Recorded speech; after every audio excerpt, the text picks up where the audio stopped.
Di tengah proses rekapitulasi suara hasil pemilu 2024 yang masih berlangsung saat ini, ada yang memantik perhatian publik. Hasil penghitungan suara Partai Solidaritas Indonesia atau PSI tiba-tiba melonjak drastis dalam 3 hari terakhir. Kok bisa ya? Kita diskusi bahas ini. Nah, dalam kurun waktu 3 hari antara 29 Februari hingga 2 Maret, perolehan suara PSI melonjak drastis.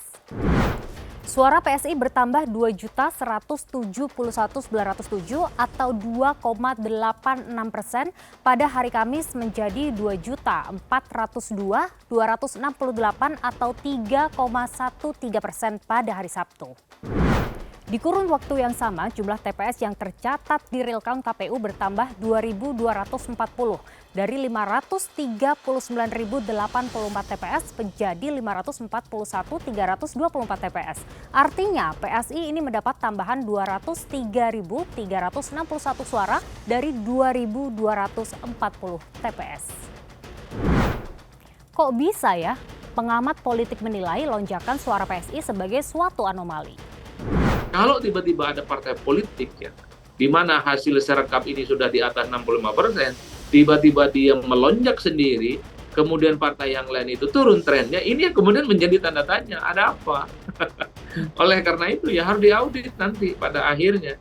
Jadi siapapun pihak yang merasa dirugikan, ingin tahu terkait dengan peristiwa luar biasa yang terjadi pada PSI, ya memang harus rela dan terbuka untuk melakukan satu, audit investigasi, yang kedua perang data, bahwa kenaikan PSI apalagi lolos ke parlemen adalah sesuatu yang tak wajar, atau jangan-jangan memang PSI ini mantap gitu loh, Mak. Tak pernah bisa diprediksi oleh siapapun.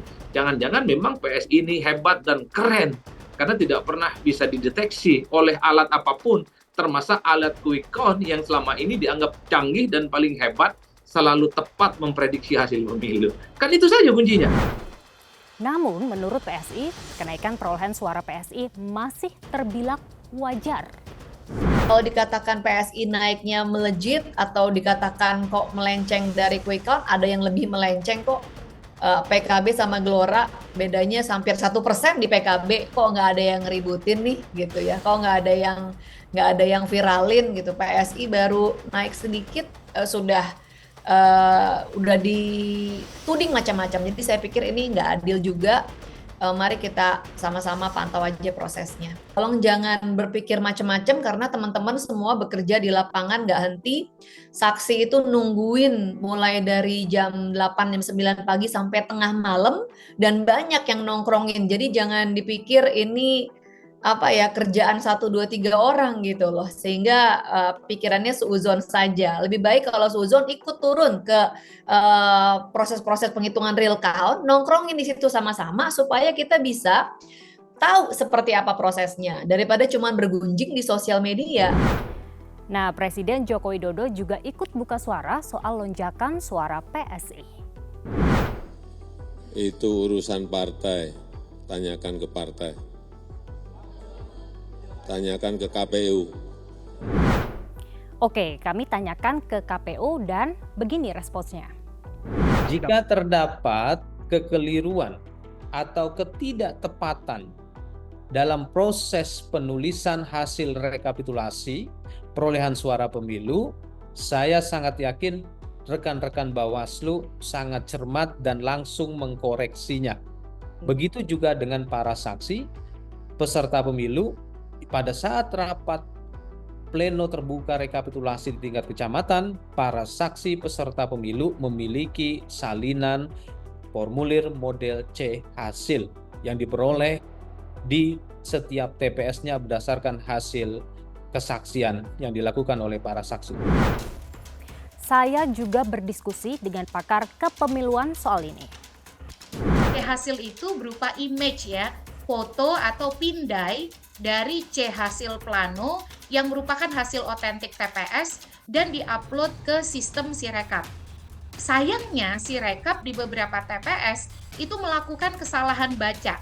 Misalnya saya dilapori oleh teman yang ada di Bekasi di TPS-nya, contoh ya, ada suara yang harusnya suaranya itu 25, tapi tercatatnya justru 32. Nah, hal-hal seperti ini mestinya dikawal bersama, terutama oleh dua pihak. Yang pertama itu adalah partai politik peserta pemilu karena mereka berkepentingan langsung.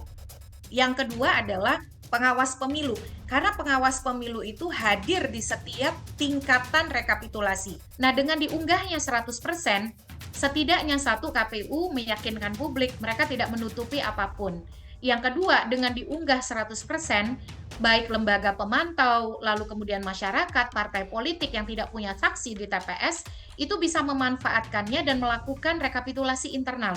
Nah, kepada partai-partai yang merasa ada keraguan terhadap perkembangan Sirekap sejauh ini, saya menyarankan mereka mendownload semua C-hasil yang sudah diunggah oleh KPU ke Sirekap dan melakukan rekapitulasi internal. Setelah mendapat banyak sorotan, kini perolehan suara PSI bertahan di angka 3,13% per kemarin sampai 4 Maret pukul 15 saat saya merekam video ini. Jadi ada kesalahan input sistem Sirekap, kewajaran atau kesengajaan untuk menggiring suara partai tertentu. Yang pasti hitung suara hasil pemilu 2024 ini masih berlangsung. Jadi mari kita kawal bersama-sama. Terima kasih sudah diskusi.